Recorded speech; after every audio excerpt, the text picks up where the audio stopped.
আসসালামু আলাইকুম রহমতুল্লাহি ওবারাকাতুহু। কাফেলা ৩১৩ একটি অরাজনৈতিক সংগঠন। এই সংগঠন করার উদ্দেশ্যই একমাত্র দরিদ্র, হতদরিদ্র এবং সুবিধাবঞ্চিত ভাইদেরকে আমরা একত্রিত করে এমন একটা সংগঠন উপহার দিতে যাচ্ছি যেখানে আল্লাহ ওয়ালাদের মিলন মেলা ঘটবে।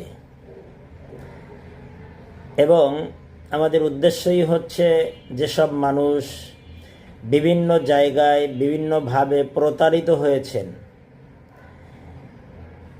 সেই সব মানুষদেরকে আমরা তাদের, যারা এই ধরনের সংগঠনের বিরুদ্ধে এবং যারা এই ধরনের সংগঠনকে প্রতারণামূলক সংগঠন মনে করেন, তাদের ধারণাকে পাল্টে দেওয়ার জন্যই আমাদের অগ্রযাত্রা।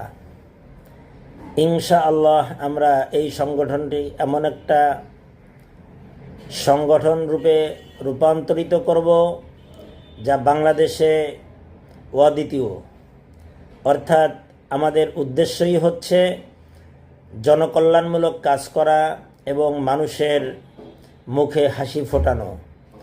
এবং এটা এমন একটা সংগঠন হবে, এই ৩১৩ জন এমন একটা সংগঠন হবে যেখানে আল্লাহ ওয়ালাদের সংগঠন হবে।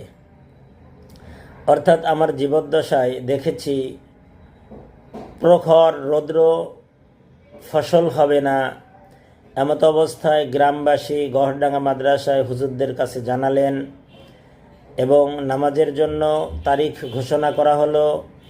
নামাজে দাঁড়ানো অবস্থায় অঝড় ধারায় বৃষ্টি বর্ষিত হলো। এভাবে আমার যতটা মনে পড়ে, আমার যদি ভুল না হয়, আমি দুইবার হলো একেবারে পুরোপুরি মনে আছে। একবার হলো নামাজরত অবস্থায় শুরু, আর একবার মোনাজাতরত অবস্থায় বৃষ্টি, অঝড় ধারা বৃষ্টি শুরু হলো। আসলে কেন হয়েছিল? সেখানে ছিল আল্লাহ ওয়ালাদের নেতৃত্ব। এই জন্য আমরা যদি হক এবং হালালভাবে সৎভাবে ইনকাম করে সৎ টাকা দিয়ে যদি আমরা কোনো কাজে হাত দেই, অবশ্যই আল্লাহ তাআলার রহমত এবং বরকত ওখানে নাজিল হবে। আমাদের উপরে আল্লাহ তাআলার রহমতের সাকিনা নাজিল হতে থাকবে।